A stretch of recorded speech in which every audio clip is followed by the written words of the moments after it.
الحمد لله رب العالمين وصلى الله وسلم وبارك على رسول الله الأمين وعلى آله وأصحابه والتابعين ومن تبعهم بإحسان إلى يوم الدين أما بعد فالسلام عليكم ورحمة الله وبركاته أمي الله تعالى تنو كسي أن نما كوينيكا كي أراكا تشيدين باكا أناكا سودونيو أناكا صحابة سنمم ani mama mu mana tugo la ne baara ɲuman kɛli fo ka taa se alikiyama jɔ don ma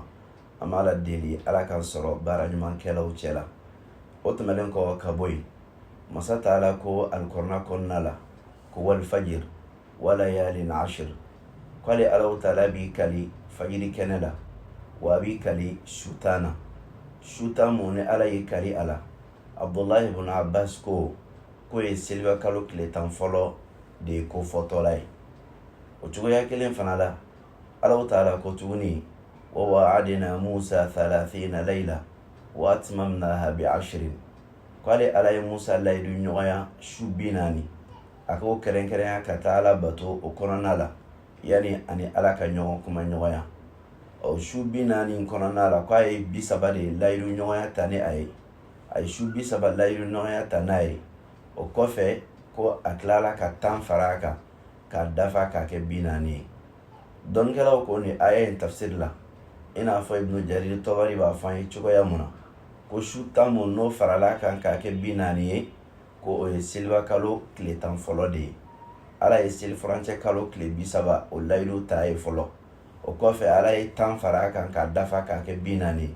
o 10 mun farala kan o kɛla seliba kalo tile 10 fɔlɔ ye o de kama ala kɛra kisi ani nɛɛma b'a ye a ko a ma ka kumakan sanuman dɔ la ko don minnu ka fisa ka tɛmɛ don bɛɛ lajɛlen kan k'o ye selikaba kalo tile 10 fɔlɔ don de ye a tilala k'a fɔ an ye tuguni ko don mun b'a la ni jɔn bɛ baara ɲuman kɛ n'a ka di ala ye ka tɛmɛ don bɛɛ baara ɲuman kan o ye baara ɲuman mun n'i b'a kɛ seliba kalo tile 10 fɔlɔ kɔnɔna la sahabaw y'a ɲininka ala ka ciden jihadu y'o fɔ an ye a ka ca samatiya mun b'o la i y'o fɔ an ye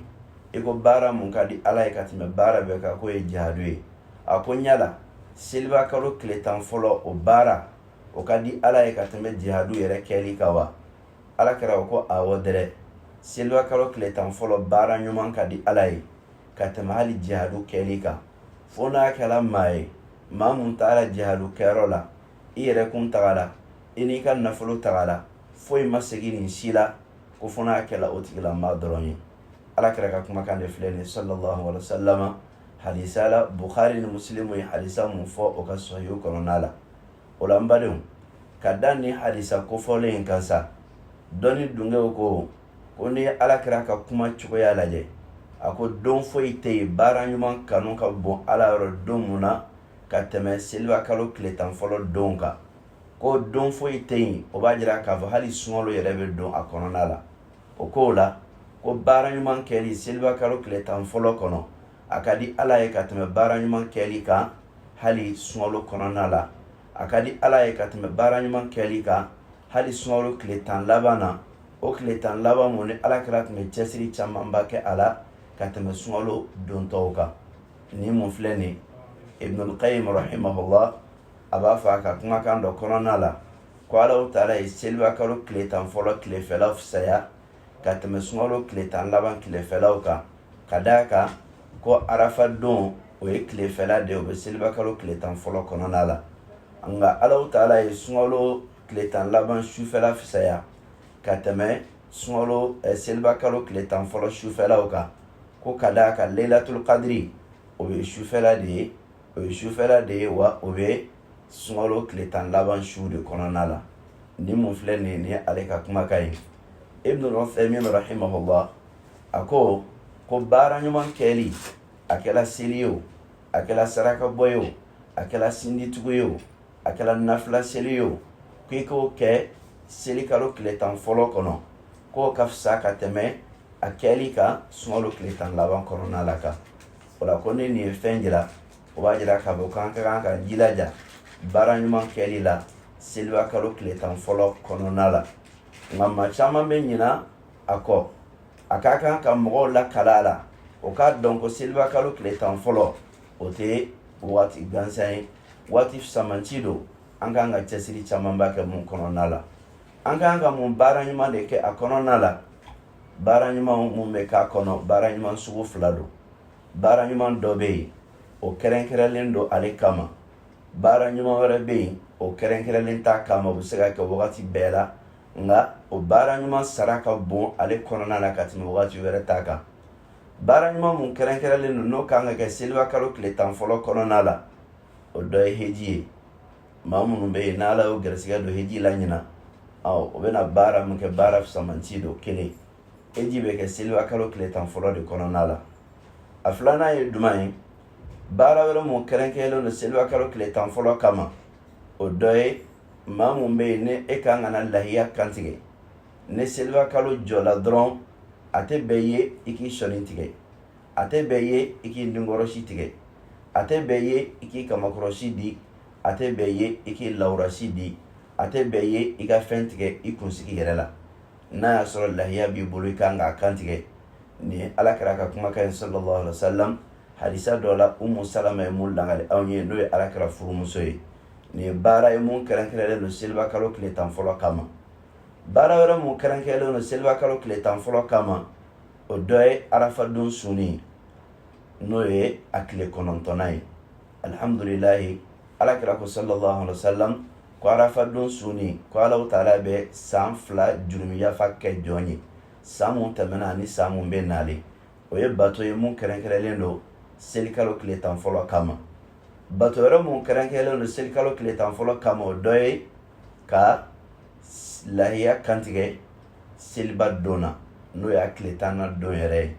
ni mun filɛ nin ye ninnu ye bato ye bato mun kɛrɛnkɛrɛnlen don seliba kalo tile 10 fɔlɔ dɔrɔn kama bato wɛrɛ mun bɛ fara nin kan n'o fana kɛrɛnkɛrɛnlen don a kama dɔnnikɛlaw b'a fɔ o ma ko at-takbiru al-muqayyad Allahu akbar mun b'a la ni a kɛrɛnkɛrɛnlen don seliba kalo kama o ye Allahu akbar duman ye mun bɛ daminɛ an bolo ni arafa jiginna n'a fɔra ko bi ye selidon fajiri ye an bɛ Allahu akbar fɔ mun kɛ seli kɔfɛ farida seliw kɔfɛ Allahu akbar la ilaha illallah Allahu akbar walillahi alhamd nga o Allahu akbar fɔ a bɛnnen don an ye kabira a bɛ fɔ don mun na ko kalo yela sini ye seliba kalo tile fɔlɔ ye n'a fɔra kalo yela dɔrɔn Allahu akbar fɔ bɛnnen don an ye o daminɛ la fo ka taga se seli tile 13nan ma seliba kalo tile 13nan ma n'o ye seli tile 3nan ye a bɛ taa ban o yɔrɔ de la ninnu ye alabato ye mun kɛrɛnkɛrɛnlen don seliba kalo tile 10 fɔlɔ dɔrɔn kama n'o tɛmɛna ka bɔ yen alabato wɛrɛw bɛ yen tuguni mun kɛrɛnkɛrɛnyalen tɛ seliba kalo tile 10 fɔlɔ kama nka olu ye baara ɲumanw ye dɔnnikɛlaw ko k'a kɛli seliba kalo tile 10 fɔlɔ la a sara ka bon kosɛbɛ o alabato dɔ ye jumɛn ye fɔlɔ ala kosuma ka zikuru kɛ ka caya subhanallah alhamdulillah la ilaha illallah Allahu akbar ka to k'olu fɔ ka caya kɔnɔna la o ye baara ye mun samantiya ka bon kosɛbɛ alakira ye saraba fɔ zikuru la kelen a filanan ye jumɛn ye k'i jilaja k'a sun n'a fɔla ko kalo jɔla ka d'a kan alakira sallallahu alaihi wasallam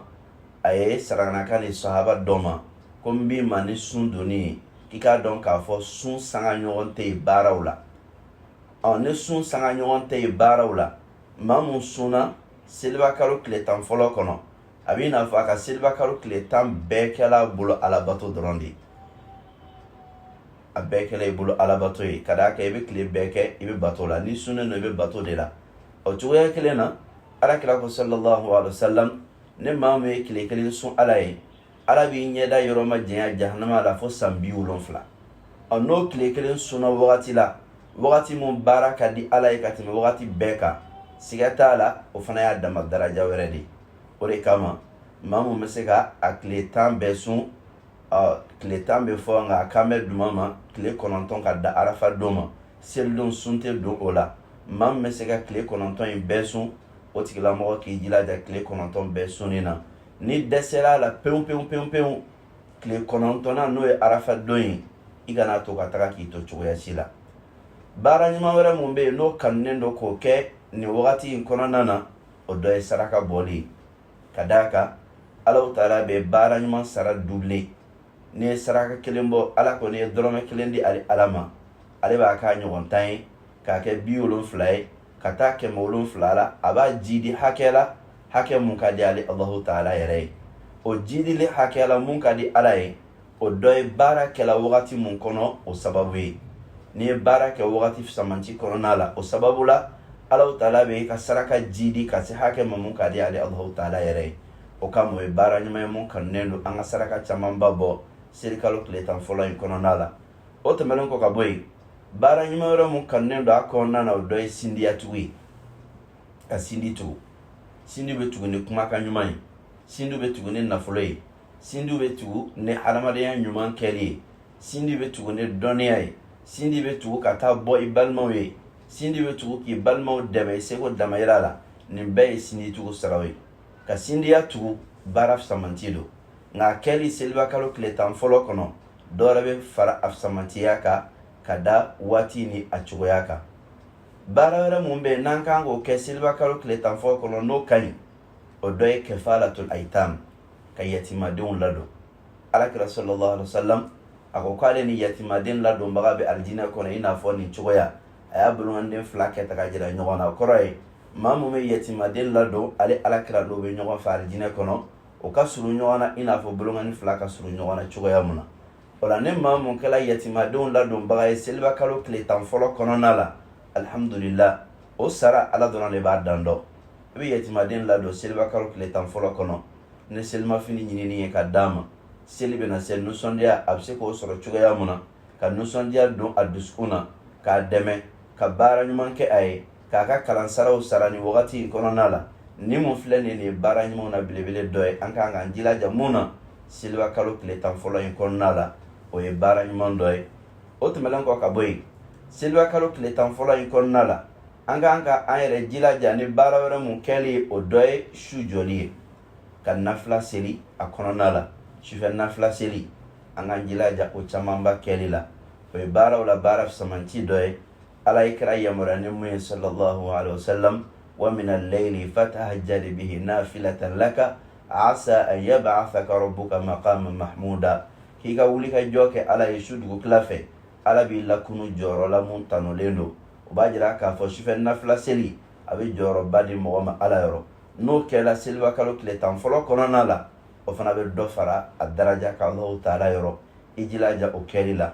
i kan k'i jilaja baara wɛrɛ mun kɛli la tuguni seli kalo tile 10 fɔlɔ kɔnɔna la o dɔ ye alikɔrɔna kalan ye.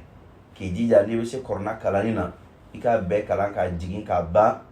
siɲɛ hakɛ mun mana nɔgɔya i ma i k'o kɛ a dɔgɔyalen ka kɛ siɲɛ 1 ye. n'i yɛrɛ dun tɛ se a bɛɛ kalanni na a lamɛnni i jilaja i k'o kɛ. kɔrɔna bɛ CD kan kɔrɔna bɛ carte mémoire kan a bɛ téléphone kɔnɔ an bolo i yɛrɛ programme ka to ka a lamɛn. n'o kɛla alhamdulillah n'i y'a bɛɛ lamɛn ka ban i bɛ kalankɛla ka sara ɲɔgɔn sɔrɔ. nin ye baara ɲuman don an kan k'an cɛsiri mun na.